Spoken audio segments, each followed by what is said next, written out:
ուզում եմ տենց փոքրիկ հիշեցումներ անել։ 2024 թվականին Երևանի քաղաքապետարանը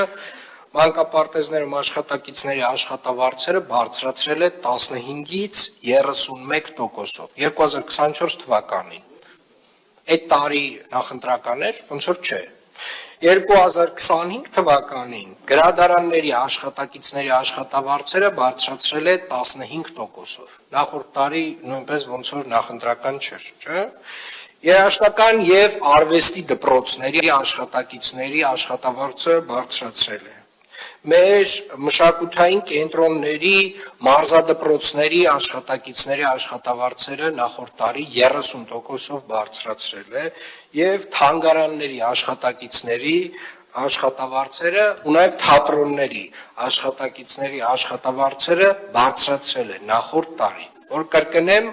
նախորդ տարի նախընտրական տարի չէր։ Ինչի ենք հիմա անում, պարոն Դանիելյան, որովհետև կառավարությունը շատ կարևոր մի որոշում է կայացրել առողջապահական ապահովագրության վերաբերյալ եւ նոր ծրագիր է անում։ Այս աշխատավարձերի բարձրացումը մեզ թույլ է տալու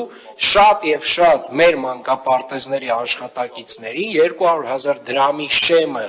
անցկացնել եւ այս մարդկանց նույնպես ներառել առողջապահական ապահովագրության շրջանակում, այսինքն այս պարզ տրամաբանությունն ունի եւ կարծում եմ այստեղ որևէ այլ շահարկման թեմա չի կարող լինել, նամանավանդ եթե տեսնում եք այն տենդենսը, որ Երևանի քաղաքապետարանը իր եկամուտների շատ դժվարին ձևով եւ գնով եկամուտների բարձրացման հաշվին իր աշխատակիցների համար հոգ է տանում եւ բարձրացնում է աշխատավարձերը ամեն տարի, որքանով որ կարողանում ենք, մենք այդ աշխատավարձերը բարձրացնում ենք։ Այո, մենք էլ կուզենանք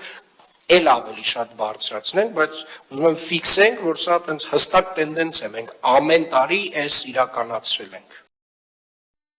Հավանիչ տեսանյութը եւ բաժանորդագրվիչ նորությունները բաց չթողնելու համար։